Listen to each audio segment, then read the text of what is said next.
Hi, I'm John Mallos. Welcome to this live edition of Connect with me on the showroom floor at Ventura TV on this Thursday morning. Glad you're here. Today we're talking about murders. We're talking about violent crime in the city of Fresno, gangbangers causing and wreaking havoc in our own city. We'll also talk about the homeless issue. 436-MeTV option 11. We have an open phone line. Call in, weigh in. Back in a moment. Tonight I want to discuss the importance of the television medium to the American people.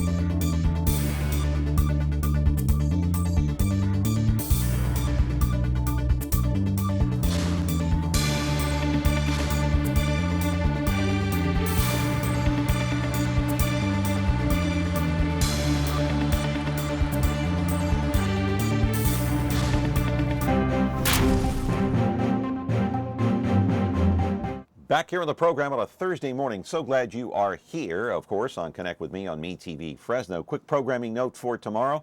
Hey, Peter Capitan is going to be here along with all of us to talk about the Keith Foster case.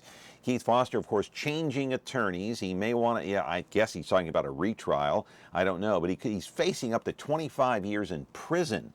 And he's also going to retain his $93,000 a year in retirement. All sorts of problems. He's scheduled to be sentenced, I believe, sometime in October. We'll talk to Peter about that. And then on Monday, a very interesting program with Rick Bentley, formerly, and I say formerly, of the Fresno Bee because he's no longer there. He was one of many who was let go by the Fresno Bee just recently, I think 8 in all. Sacramento Bee had the same thing up there in the capital city. So we'll talk to Rick about that and much more here on the program. For now, you're watching us live on Comcast, channel 375 as usual. It's Comcast Cable. And we also do over-the-air broadcast, a call-in show Monday through Friday, 10 to 11 o'clock in the morning. If you don't have Comcast, it's 43.6 and 13.1 over-the-air broadcast with the digital antennas hanging from the ceilings right here at Ventura TV. Then later in the day, 2 o'clock in the afternoon, 13.6 YouTube, 8 o'clock tonight, 4.6 Biz TV. After that, it'll be on YouTube forever. Talking about the rise in crime here in the city of Fresno, murders, in fact, are on the rise. And when you see the numbers and you hear the numbers today, we'll talk about them with our guest, you're going to be shocked. Well, maybe not because of all the news. Certainly, all of these homicides and gang-bang shootings, they all draw big-time attention, headlines, even across the country in some cases. The latest violent clash took place yesterday with an officer-involved shooting when someone pointed a gun at an officer and boom, he was shot dead. 3 officer-involved shootings so far this year. I want to put a picture up on the screen to begin the program. You remember this back in April. Corey Ali Mohammed made national news after going on a shooting spree that left 3 people dead. All 3 were white. Mohammed is black. He was also charged with killing a security guard at a Motel 6. In a jailhouse interview, Mohammed showed no remorse at all. Authorities believe this was a hate crime. Changed the photo. Then yesterday, 3 more, or actually the day before, 3 more people shot dead in a gun battle in East Central Fresno. This is the headline that you saw on the front page of the Fresno Bee yesterday. You see a man here with a gunshot wound being wheeled to an ambulance. All right, let's roll it. This happened along East Hammond Avenue. Multiple rounds fired in a quiet neighborhood near Peach and Olive. Even today, police are still trying to sort out the details. When police arrived on the scene, they found a bullet-ridden white sedan with 2 bodies nearby, both pronounced dead at Community Medical Center later on. A third was found dead inside a home, a man in his late 50s or early 60s. Officers arrived immediately on scene, and as they pulled up to the residence, they noticed that there was a African-American male in his 20s who was seated in a passenger side of a vehicle. That person was suffering from at least 1 gunshot wound. There was also a second African-American male in his 20s that was outside of the vehicle. He also had been received gunshot wounds. The officers tended to both of those individuals, and then additional officers arrived, made entry into the residence, and located 2 additional individuals inside who had also been shot. One of those appears to be a Southeast Asian male in his late 50s, early 60s. He was shot in the upper body. And also a 30-year-old Southeast Asian male who was suffering from a gunshot wound to the shoulder area. What we do know is that the 2 African American males that were found outside are deceased. The Southeast Asian gentleman inside, who's in his late 50s, early 60s, is also deceased. And the 30-year-old is being treated at the hospital for a gunshot wound.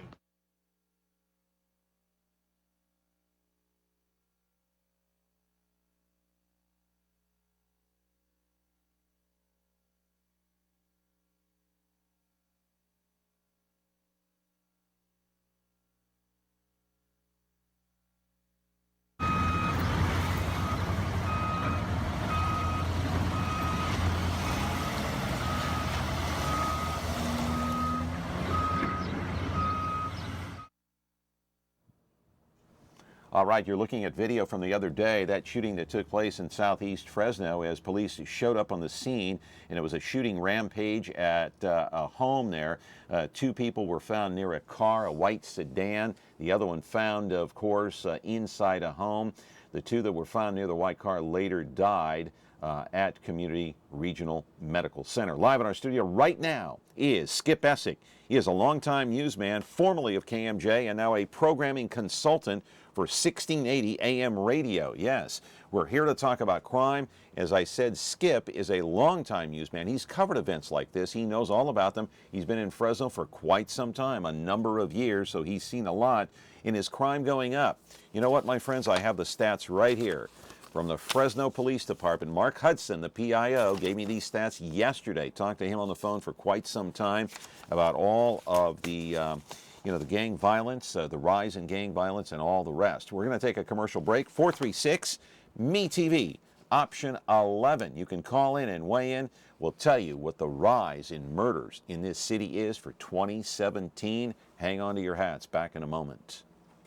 The following is a list of celebrities you will not see on MeTV programs. Charlie Sheen, Lindsay Lohan, Snooki, Paris Hilton, Perez Hilton, Honey Boo Boo, Justin Bieber, Simon Cowell, Chris Brown, Miley Cyrus, and the Real Housewives of any place. This is who you will see on MeTV programs. Lucy, Ralph, Mary, Perry, Gilligan, Kenneth, Spock, Batman, Rowdy, Festus, and the Beaver. MeTV. Thanks for watching.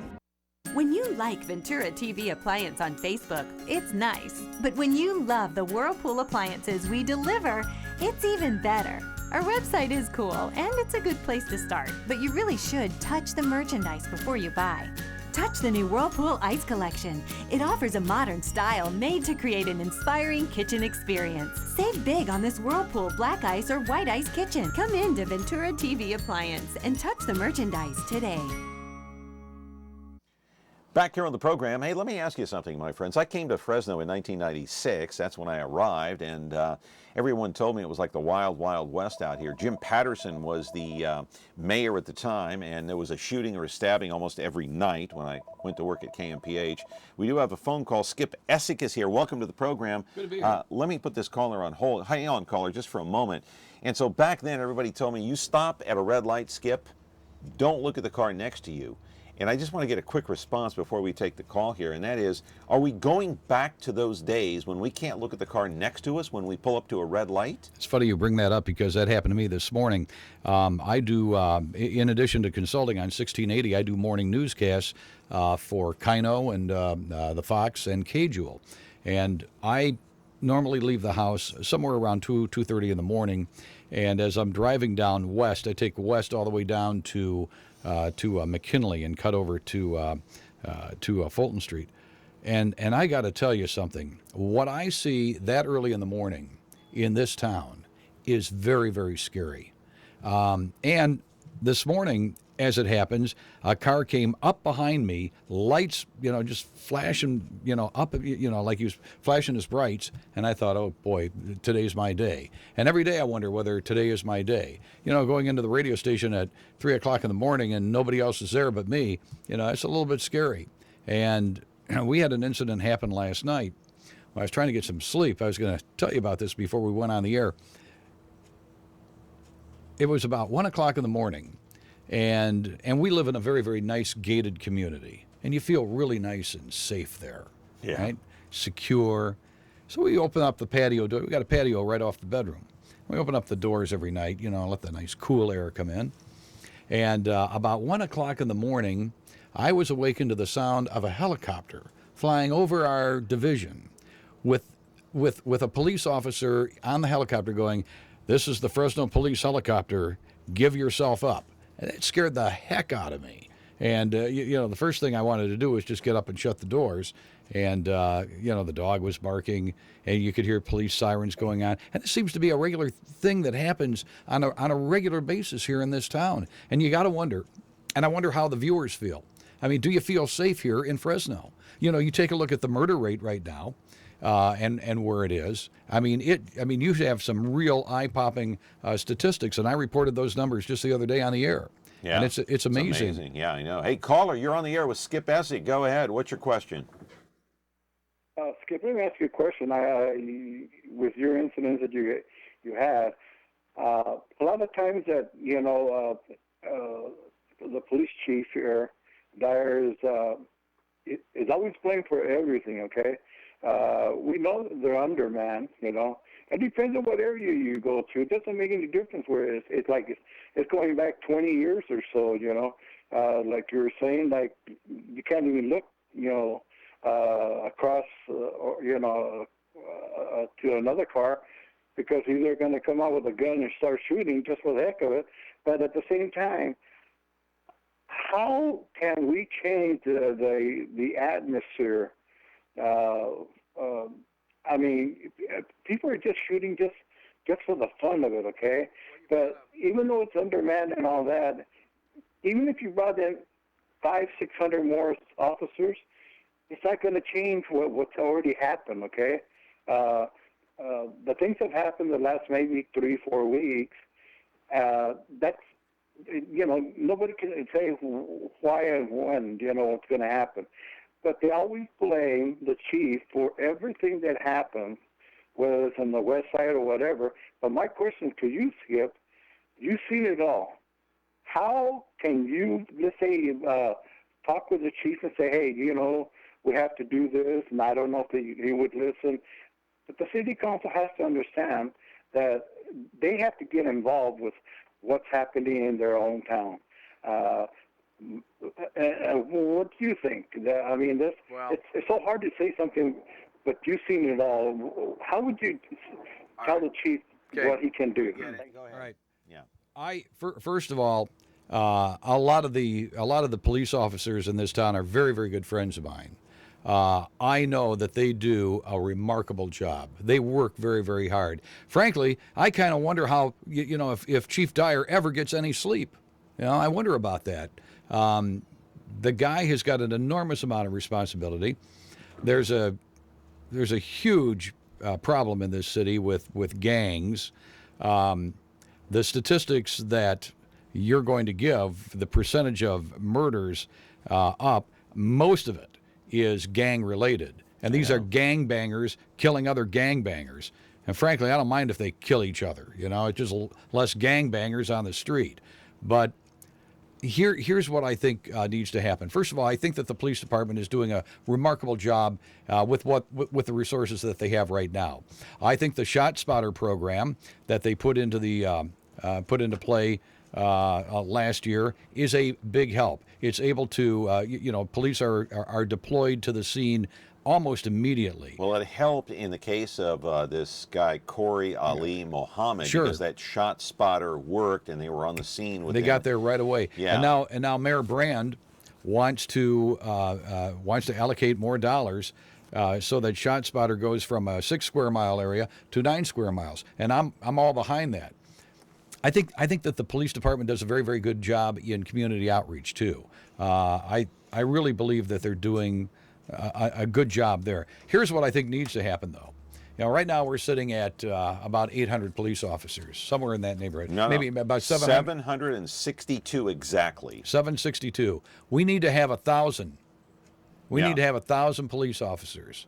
I really believe that the only way that you're going to be able to curb this is to get more boots on the street and round these guys up and and do what you got to do to end the kind of violence that they're bringing in. It is a chronic plague that the city of Fresno has, and paying for that, and that's not going to be cheap. Right. Paying for that is going to require making some very, very tough decisions, but I think it's going to happen. Well, here's the thing. Let's roll the videotape here as we can talk over this with a little bit of sound on arrest. Now, I want to preface this by saying that the assailant or the suspect in this case that you're going to see in this video here is innocent until proven guilty. We're not sure why he was arrested, but cops are on the scene, as you will see here in a moment. The fact of the matter is we have 762 officers on the street right now. Now, you do the math. If you're wanting to hire, Skip, 1,000 officers, hang on a second here. Let me hang on, caller. I'll put you on the air in a moment here. We don't know what this arrest is for, so let's just assume he's innocent until proven guilty. Okay, that's what I want to do. I don't want to paint anybody with a broad brush. But here's the thing: you say you need 1,000 officers. All right, you need 240 more to get to that. If an officer makes an average of 50, 60, 70 grand a year plus retirement plus benefits, how much money is that going to cost the city? And if so, where's that money going to come from? It's going to have to come from a public safety tax. Oh my. And you think that's going to go over big? Well, I mean, you're going to have to do something. You're going to have to, if you want to have safety, you're going to have to pay for it. It's not going to come out of nowhere, and I think that the citizens are going to have to cough it up. Right, and the officers, as you see here in the video, they spend a lot of their time during the day making arrests, filling out paperwork, going back to whatever crime scene they were at, talking to witnesses, making notes, making reports. It's a lot of work. It's really a lot of work, and these guys are putting their lives on the line every single day. Right. They're worth the money that we're paying them. Right. By the way, they're recruiting now for $100 grand a year for police officers, $100,000 a year. Right, so I was understating it. But imagine how much more money that's going to take to reach 1,000. It's going to cost a lot of money. It's going to cost a lot of money. All right, caller, go ahead. You're on the air with Skip. Yeah, I like to say a lot of the problem is community involvement. I mean, people just don't want to get involved. Me personally, when I see something going, like in my neighborhood, if I see something that's not right or that I know something's going to happen, I'll call it in. Sometimes they'll just shrug me off, but I'll call back again and say, you know what, this is what's going down. I don't go and tell anybody around my neighborhood. I don't even tell my neighbors it was me that called. But I have told my own family, at a family gathering, so-and-so, well, you know what, it was my tip to help get that guy arrested, and they'll call me a rat. Oh, you're a rat. You're this and that. What are you getting involved for? It's none of your business. Now, wait a second. But I tell them all, you know what? I don't want that in my neighborhood. I don't want it in my neighborhood. Caller, I got to ask you something. Have you ever heard of Crime Stoppers? Right. You can call anonymously. You call anonymously. You could be eligible for a cash reward, too. It's 498-STOP. But I'm talking stuff that's on the verge of happening, stuff that's happening. Like the other day, we're chasing a guy through yards, and he happened to pick my yard. He broke my back fence. I got pretty pissed off. The cops have been looking for him for 2 weeks. They couldn't catch him. I found out who he was, found out where he was, and called the police and said, dude, that's where he's at right there. But see, I live in the city of Wrigley. Crime Stopper probably works in Fresno pretty good, but not in the small communities. Yeah. So that's what I just wanted to say. Thank you. Okay, hey, thank you for the call. Got to go to break. We'll come back and talk more about this. 436-MeTV option 11. Do you feel safe driving down the street, walking down the street, going to the store, going to work, going to the gym, wherever you're going to a friend's house, going out to dinner, for God's sake? I don't know. 436-MeTV option 11. A phone line is open right now, so call in. Back in a moment. When you like Ventura TV Appliance on Facebook, it's nice. But when you love the Samsung big screen we deliver, it's even better. Our website is cool, and it's a good place to start. But you really should touch the merchandise before you buy. Time for that upgrade to an HD 3D web-enabled Samsung TV. Get the best selection, price, and service in town without waiting. Come in to Ventura TV Appliance and touch the merchandise today.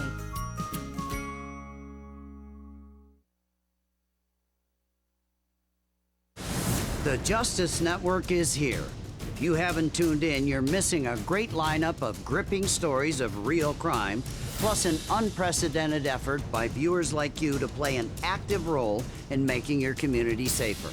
You can help support law enforcement by providing information that may lead to the apprehension of dangerous criminals or find a missing child. Great shows and your chance to fight crime, only on the Justice Network. All right, back here on the program, and before we get more, I think, deeper into the conversation with Skip here, I do want to mention, so far this year in 2017, we have 31 murders, 31 homicides in the city of Fresno. And if you want to compare that to last year, at the same time last year, we had only 17. Right. That is an 82.4% increase in homicides alone. The majority of those, as Skip said, they're gang related. Last year, we had a total of 40 murders. This year, we already have 31. This year, as far as officer-involved shootings, including yesterday, there's 3. The man yesterday was shot dead because I guess he shot like 100 rounds with a rifle. Yeah, he was going crazy. Yeah. Yeah. You know, I think he had, I think Chief Dyer said that this was a guy that was intent on either killing or being killed. Right. He didn't know which, or both. Or could have been. But, Yeah. but apparently he had a death wish, and he was in this neighborhood, and he started firing off just like 100 rounds. And finally, it didn't take police long to get there. I don't think that was in the shot spotter geographical area. So, but neighbors were, frantic, going, "What the heck is going on?" Yeah, they all and police, called 911. Police got there at like 4 in the morning. Police got there, and and they confronted the guy, and he started firing shots at him. What choice do the cops have? Yeah. They got to take the guy out. All right, so 31 murders so far, 3 officer-involved shootings. I think there were more officer-involved shootings last year, to my recollection. I think it was like 4 or 5, including, when was Dylan Noble? I forgot. What year? Does anybody recall? Marcus? No? Not this year, though. No, I'm talking about last year. Yeah, I don't know. When was Dylan Noble? Well, I'm trying to remember. I think it was in 14. Was it in 14? I think it was. Okay, yeah. so that was 3 years ago. But last year, 2016, we had somewhere around 4 or 5 officer-involved shootings, which it seems like a lot for the city of Fresno. The size of Fresno isn't that, it's not that big. What do you think? I think that... Are you I think surprised there are not more? Well, I kind of am. crime. I'm kind of surprised that the officer-involved shootings are only at 3, right? Why is that? Well, yeah. It's obvious. Look what we got going on out there. I know. I think there should be more. Frankly, I'm sorry, but we got a lot of scum out there, and they need to be eradicated. If they're going to behave like animals, that's what's going to have to happen, and that's what we got going on out there. It's, it's becoming a real problem. That, and of course, and we'll talk about this. The homeless thing is another we'll get into chronic that later problem. on, But and they're two obviously very completely different things. But the number that I'm really surprised at, though, is the number of murders that we have halfway through the year. We're in June right now. Yeah, right? we're gonna halfway through the year. At this rate, we're headed for 60 a year, or could even be more. You don't know what's going to happen during the summertime. So the long hot summer. Yeah. And I wonder. I've got to wonder why there is so much of this going on right now. What's going on out there with the gangs? I was wondering this morning whether maybe they have a gang war going on or something. Yeah, this guy that they shot yesterday at 3 or 4 in the morning, whatever it was, according to news reports, he was a Bulldog gang member. Yes. So is the Bulldog gang, is it still relevant or prevalent here in the Central Valley? I don't know. I guess it is, because there are so many gangs. I think Chief Dyer had told me at one time there were up to 30, 40 gangs here in the city of Fresno. But I am very interested in finding out from your viewers, specifically, how safe do they feel? I know. How safe do you feel, folks? Do you feel safe here in Fresno? Well, that's the question I'm posing right now, too, is do you feel safe going to the car wash? Going to the supermarket, going to get your hair cut, whatever the case may be. I do want to roll another piece of videotape, and this is Police Chief Jerry Dyer talking about a crackdown. It's Dyer, policing, and the crackdown. And, you know, this took place a while back. He's talking about the crackdown. And how many times have we seen Chief Dyer go to the podium, hold a news conference, and talk about, you know what? We're developing new strategies now. It's a new crackdown. This is a crackdown that took place a while back. Listen to Chief Dyer. Tell your name. Fresno Police Chief Jerry Dyer. Just tell us a little bit about this operation that started yesterday. Well, what led up to this operation, really, we started seeing an increase in level of violence at the beginning of the year. We've had 14 murders this year in the city of Fresno, which is the highest number of murders we've had for the first 2 months in many, many years. And on top of that, we had 19 shootings that occurred in our city last week. Of the 14 murders that we've had, 12 of those have involved a gang member, either as a victim or a suspect. So we know that gang members are the ones that are contributing to violence the most in our city. And we've had some very brazen shootings that have occurred, where 40 rounds are fired from an SKS rifle and an individual shot in the head and is killed.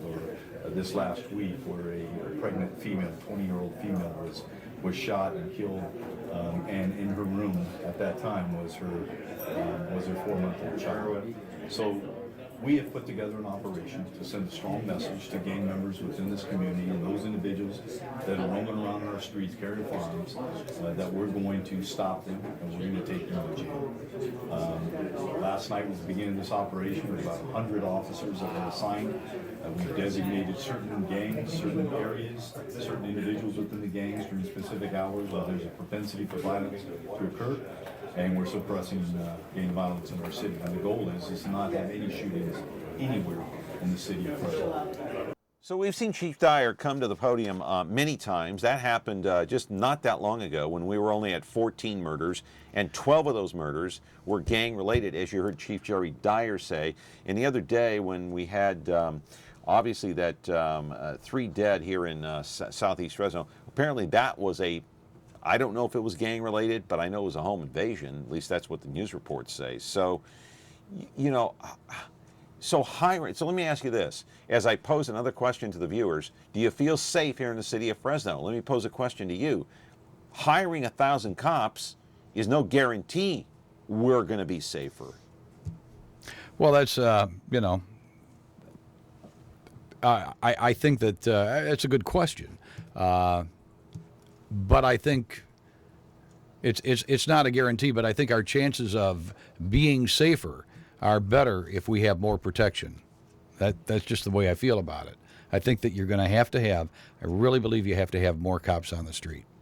Yeah, and is it... By the way, I believe that if you talk to any of the, you talk to Chief Dyer, talk to, the Fresno Police Union, they will tell you the same thing. I had a conversation once with former Mayor Ashley Swearingen. I ran into her in the grocery store one day. We got into this discussion about, the number of officers that we have on the force. And I told her, I said, you got to take it up to 1,000. And she said, and you will bankrupt the city, Skip. And I said, well, not unless you do a tax. A safety tax. And her response was? No, I don't think that anybody, look, you're not going to get the mayor, whether it was the past mayor or the current mayor, to get out there and recommend doing a safety tax. Nobody really wants to talk about that. I mean, everybody thinks taxes, that's a bad thing. But I think at some point you have got to pay for the defense, the protection of the people that live in the community. That money has got to come from somewhere, and maybe it's not a public safety tax. Maybe it's some other kind of a tax that could be a fair tax. But it's going to have to come from someplace. Yeah, because right now we don't have the money. It's not going to come from the feds. It's No. not going to come from the state. Remember years ago, back in 1999, you weren't here, I don't think, but No. I was here. Patterson was the mayor, and they had this federal grant where they hired 100 extra officers.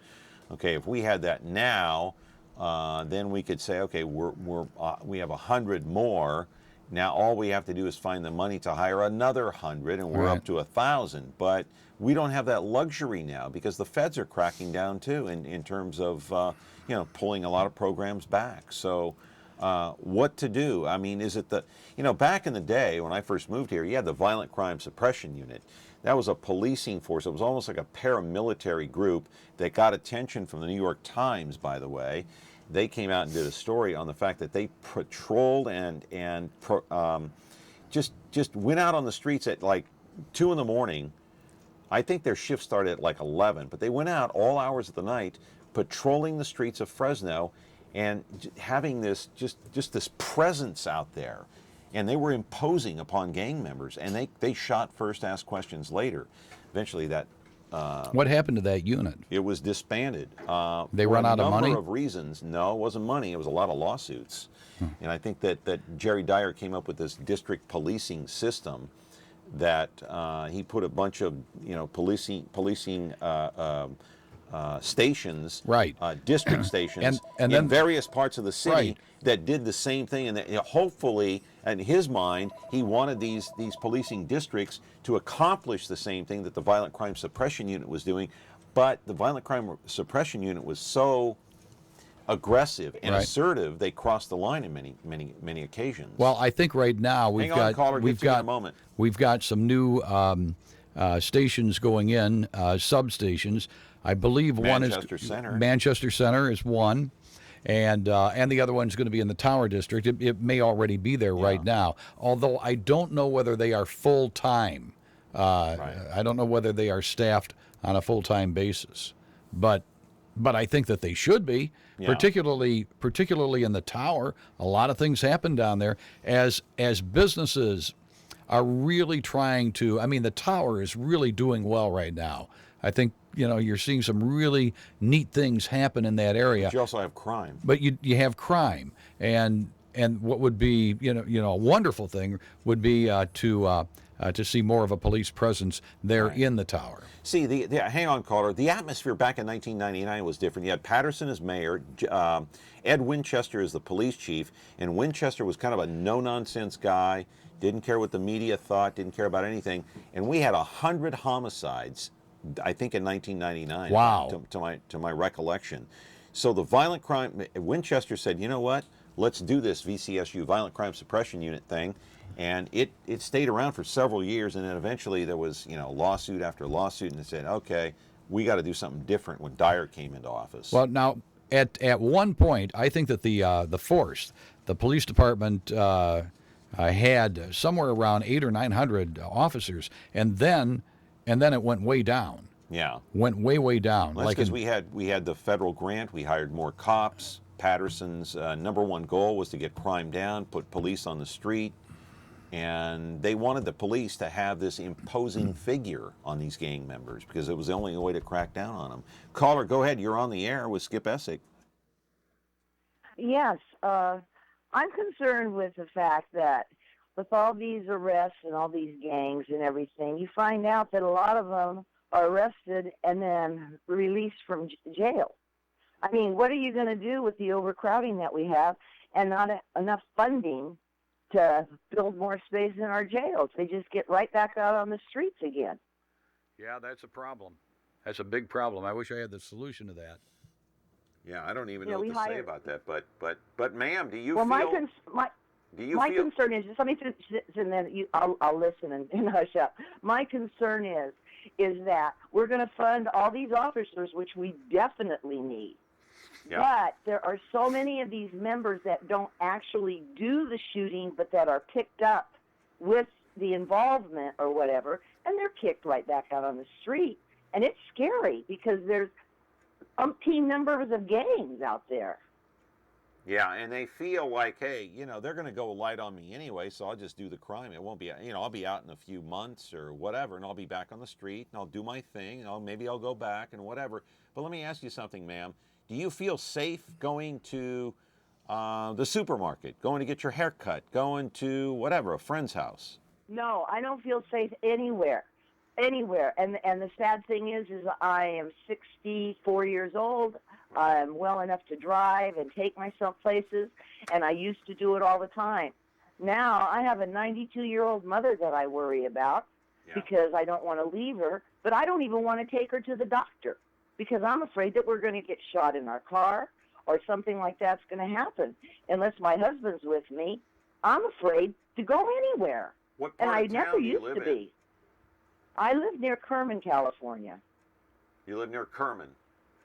Mm-hmm. Okay, so you don't live in. And my mom lives over off of Bullard and Fresno Street, which is really sort of shady in there.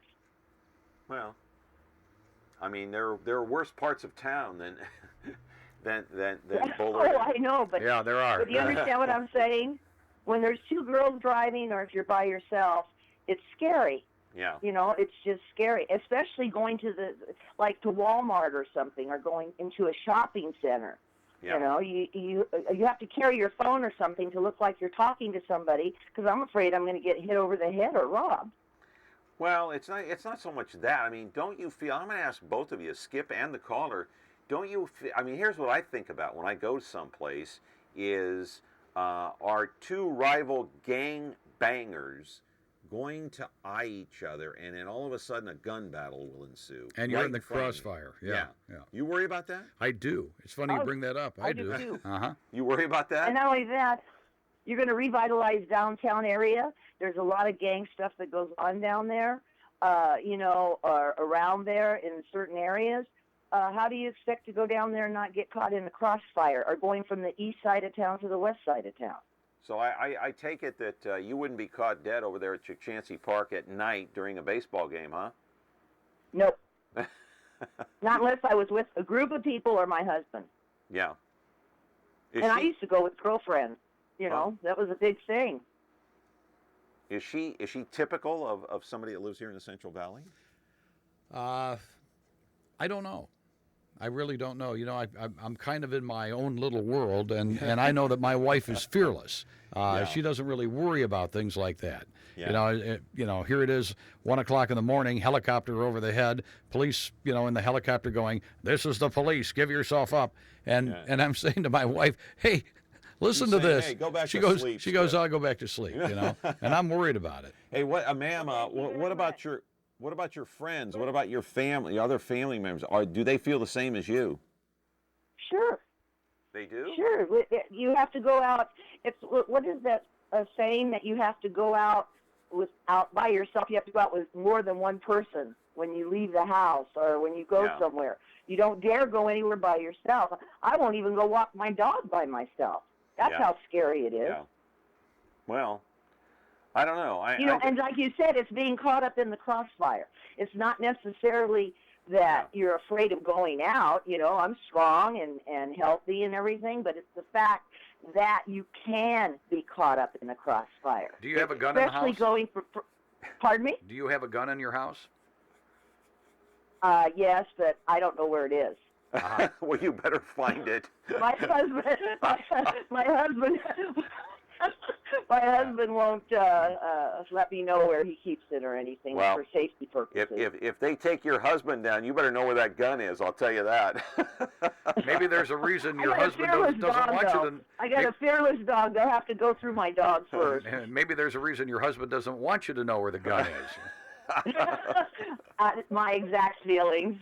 Well, thank you very much, and you guys have a wonderful day. But think about what are you going to do with them when they're arrested? I'm just thinking here, ma'am, because I've had so many politicians on this show in the last 5 years I've been doing this show, from council members to the mayor to supervisors to I don't know what, people running for office, and they all tout how great downtown Fresno is. Even my buddy, Dennis Hart, has touted how great downtown Fresno is, and here we get this call saying, I wouldn't be caught dead downtown. They got gangbangers down there. I don't feel safe. I wonder how your theme would play in front of all the people I interview. What do you think, Skip? You know what I think they ought to do with these criminals? You round them up, all right? And you're going to have to incarcerate them someplace, all right? But you put them on a chain gang, and you make them go. And I mean, you make them go out, and you make them do work. And I mean, they do hard labor. They do all the stuff that nobody else wants to do. The ACLU would be all over you. I don't care, I really don't care. I mean, that's what I think you ought to do with these people. Round them up and make them work. Right. But let's reinstate the chain gang. All right. Any parting comments here, caller? No, just thank you very much for listening. I just wish more people would listen and give their input, because there's a lot of people that are scared out there that just don't bother to call, or they're even afraid to call. Yeah. So thank you for your time. Thank you, caller. And the other thing that we haven't touched on either is that, if people are like her, if a lot of people are like her, it hurts business. People are not willing to go out and eat, shop, do business with anybody. Well, I think it really depends on what part of town you're in. But but for the most part, I think I got to tell you, there are some restaurants in the central part of the city. There's one that I love to go to. Yeah. Richard's Steakhouse. It's on Belmont. Not exactly. I love that place. Love yeah, it. We ate there. Love it. You like that place, guys? Gary? Yeah, love it was good. But great food. But what's the but? What's the but? Well, here's the thing. All right. Hang on, caller. Not in a great neighborhood, but here's what they do. They've got a security guard out there in the parking lot. Good for them. Yeah. And I feel perfectly safe when I go there. Yeah, I love their food. I do too. I had their salmon over there one time, and it was terrific. Salmon? Anyway, I like their steak. Yeah, okay. No wonder you're so thin. All right.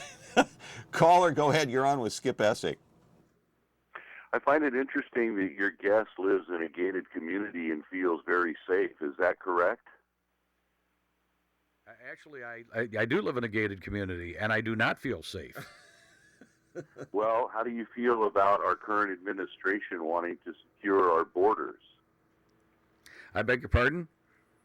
How do you feel about our current administration wanting to secure our borders, basically making us a gated country? Well, I have mixed feelings about that, because I'm not necessarily here. First of all, let me tell you about the gated community.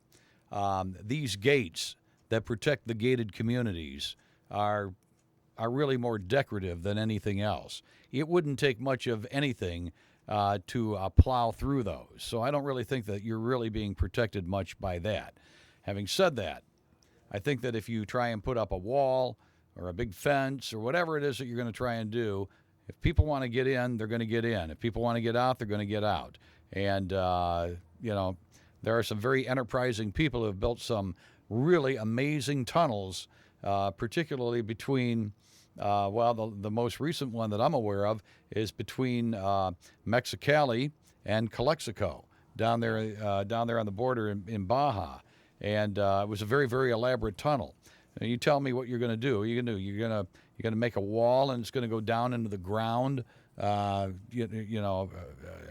30, 40 feet. Right, and our friend El Chapo, remember him? Yeah. He escaped through a tunnel. So what's a wall going to do to protect our country from a guy like that? No, I mean, I think the way that you handle that is, again, you have more personnel on the border, and you use technology, use things like drones to really continually survey the area. I think that's how you really do it. That's how I feel about it. I don't know whether that answers your question or not, but that's how I feel about it. Caller, do you feel safe in Fresno? Yes or no? Well, I'll tell you, I don't live in Fresno. I live in Merced, and we had the highest murder rate per capita in the state of California of any county for 3 years. We only have 250,000 people here. We suffer the same problems. Last year wasn't too bad. We had a great reduction in our murder rate because we had some programs, some intelligence programs. We just had a huge gang sweep here in Merced. Over 50 people were rounded up in an Operation Scrapbook by our sheriff. Methamphetamines, guns, hundreds of thousands of dollars. And my point about your gated community comment is you were saying you were laying there in your bed at night with your wife. You could have the doors open, the wind breezing, and here you were frightened by what's going on outside because of a presumed safe area. And all I'm saying is, kind of missed my point about the border. I think that once we create these safe areas, i.e. the United States, we have a duty to enforce the laws because we're a country of law and order. It's like the show. You got to go out, you arrest them, you prosecute them, you jail them. And with AB 109, with Prop 47, where we've decriminalized actions, where we've made felonies misdemeanors, where we put criminals into the local jails where they really should be in the state prison system, this is where the problem lies. And we brought these problems inside the gates, inside our walls, and now we're suffering the consequences for that. And the only way to do it is to enforce the laws, even the little ones. That's how they cleaned up New York City. And I think that immigration is a big part of this, but yet it's not the only part of it. And it's the willpower to enforce the laws. We're getting to the point where we're paying 70 cents of every dollar spent for a police officer in pensions. It's unsustainable. You cannot put 1,000 cops on the street. And if you don't have a jail to put the criminals in, or the willpower to book the misdemeanors and the felonies and the crimes you do have, and to incarcerate those people, they're just going to be out on the street again like they are now. And politically, we have groups trying to give these folks a voice. They call them the previously incarcerated, the undocumented. These are not rules of law. And if you don't follow rules of law, you have anarchy, and that's what you're seeing. So the enemy is inside the gate, and that's my point. I think that's very well stated.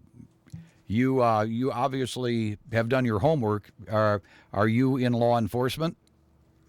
Yes, I've been a police officer in Southern California for over 30 years, and I've seen people so frustrated they park their cars along the border in Otay Mesa to shine their headlights on a non-existent fence just to try to highlight the problem. This was in the 1980s, and we haven't learned. We had Reagan give amnesty to 6 million people. Now we have a threefold problem, and we don't have the willpower politically. John, you hit it right on the head. You have the guests come in, and they want to do the rah-rah and the look at this and the look at that, and yet you wouldn't be caught dead in those places after a certain time of night. Again, the enemy is inside the gate. We have to get tough. I know it's not politically correct to say these things. No, you're right, but to a certain extent, listen, I've been around Fresno. I can only speak for Fresno here because I've been here for 20 years, and I've seen these budgets that come out every year, from Patterson to Mayor Autry to Swearingen, and now to the majority of our budget goes toward public safety. It does. The majority of that budget goes toward police, not fire. Only police. Fire is second in line. Public safety is number one, but police, they get the majority of the pie. And so when you're talking about 70 cents for every dollar going to pensions, well, if you're hiring a cop and you're putting if you've been a cop, you know, if you go out there and you make $100,000 a year, let's say, you know what? 2 or 3 days after you're hired, you could be dead. Let's say you have a wife and a kid. That pension, that retirement's got to go somewhere. Do you know what I mean? You made a decision to do that job, John, and I'm not saying they forced you. You know, it's not like you were drafted into the police department. And I think people that go into law enforcement really have a passion for that and understand the risks. And I'm not saying that they're underpaid or overpaid. We just have to realize we have a finite amount of money. You just had a municipality there in Fresno County, I think, had a 1% tax because they were going to go under. We cannot tax ourselves to what's the upper limit, 10, 15% sales tax? Again, I think we have to. Do you agree that the majority of our budget should go to public safety? Right, but we have to use the resources we have currently efficiently. We can't let people out of jail. What's to say that we're not using our police officers efficiently to the max right now?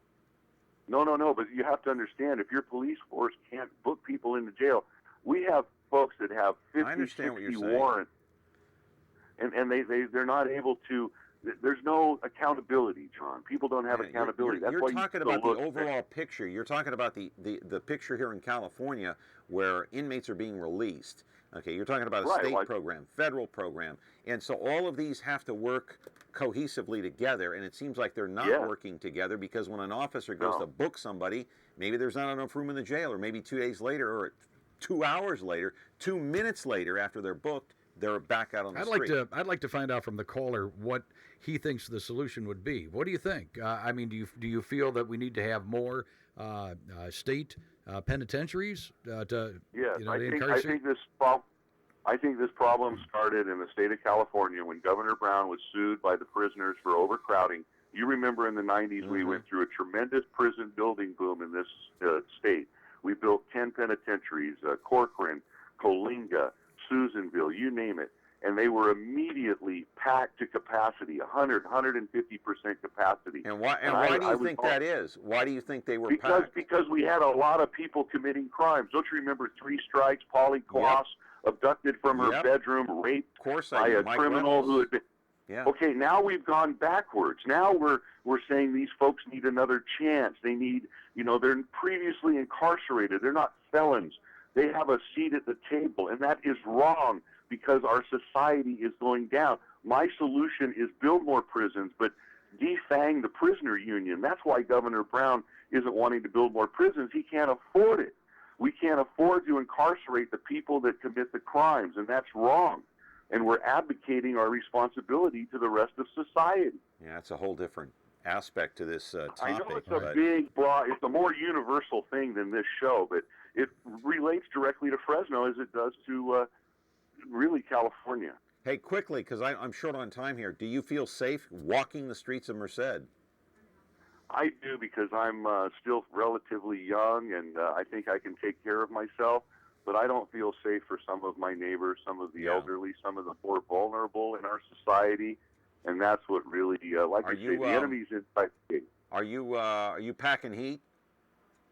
I never. I always take care of myself. That means yes. Okay. Great show, John. Thank you, and I appreciate the phone call. Thank you for calling in and offering. Good call. Great call. Great call. Stay safe out there. Yeah. All right. That was a good call. Yeah, it was a great call. Raised some really, really good points. Okay, thank you. 436 MeTV option 11. Got some more time here, and we have an open phone line. Back in just a moment. It's Sully and Russ on the Big Biz Show. It's your biz. And maybe they'll start listening to Baldwin McCullough. Now, before you make any money moves, check in with the Brain Trust. And you are starting your week off right.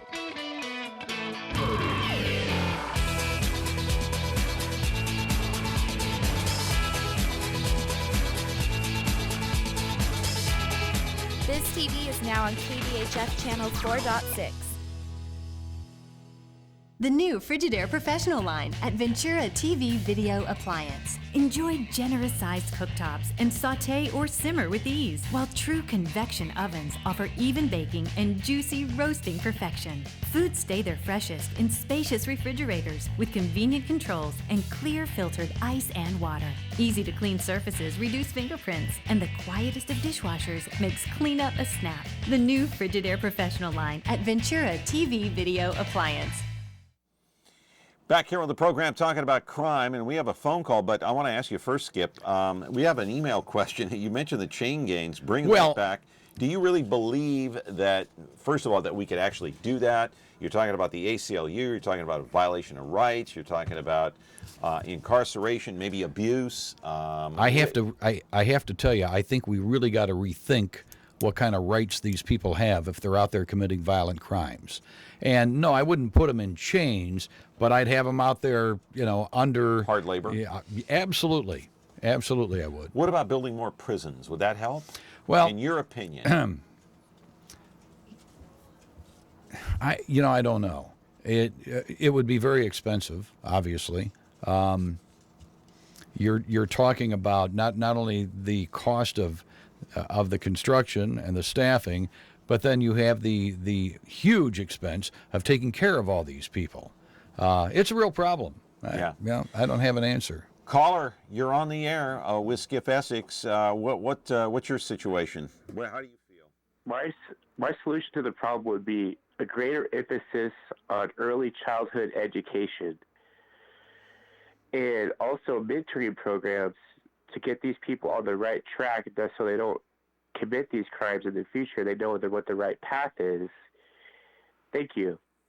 Okay. Well, thank you for the call. Caller, are you still there? Nope, he hung up. So, do you believe in early childhood education? Well, and do sure. you believe? Do you also believe that someone can be rehabilitated?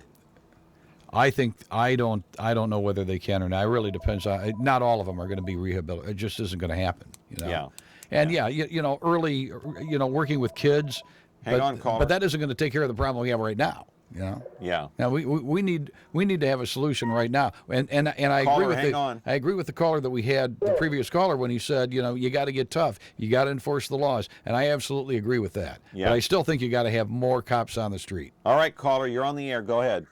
Short on time. Yes, I have a question. I'm not safe where I live, and now where I'm living at, my parents they bought on guns to be safer because there's black people suspicious. They keep driving around the block, they're making sure that nobody's here at the house. They check the house up first. They follow you, and then they check when you're gone so they can rob you.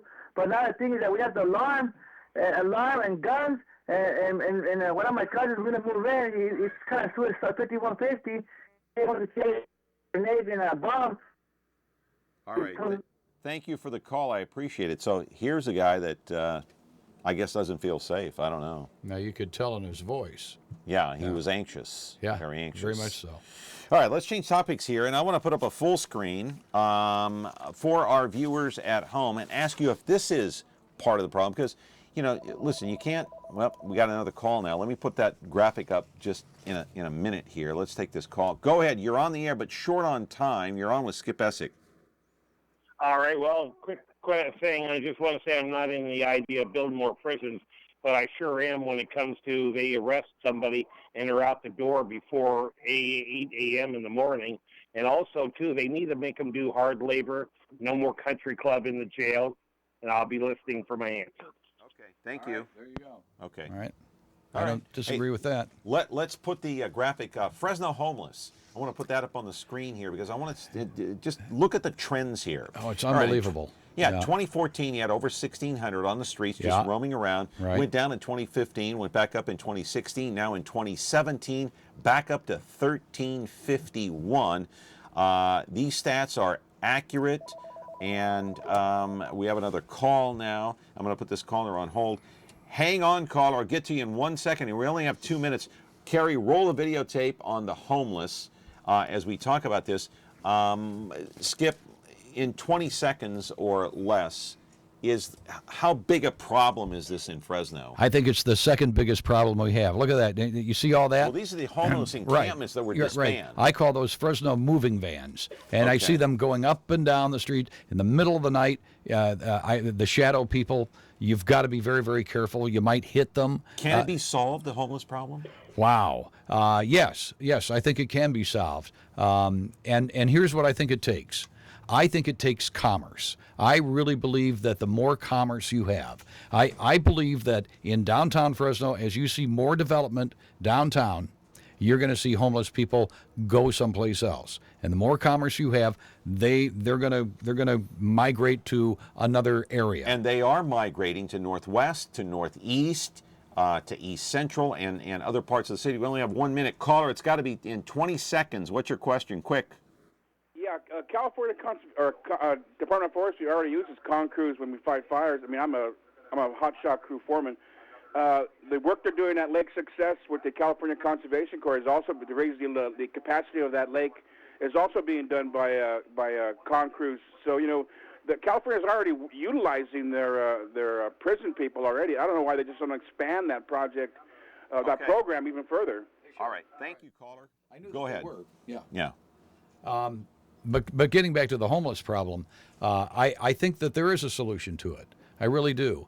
But it's going to take some time, and honestly, you see them every morning driving to work. It's unbelievable. Yes. Yeah. Right. Again, they're everywhere. They are everywhere. Right.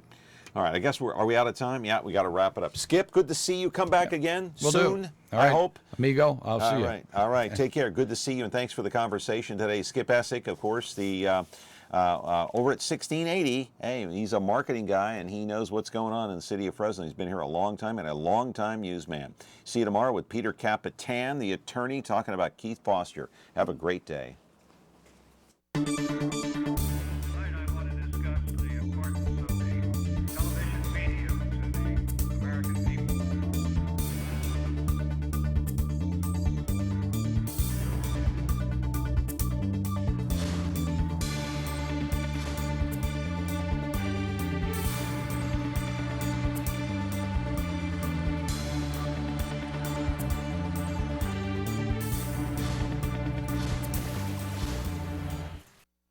If you have a need to promote your business or event, please consider MeTV Fresno for your next campaign.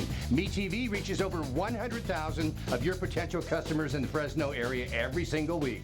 Plus, you can rest assured that your commercial is running in the greatest family-friendly programs of all time. MeTV Fresno delivers a strong, loyal audience ready to buy, and your campaign will cost a fraction of what you're paying for your advertising now. Call me today to find out how affordable MeTV is at 905-1925.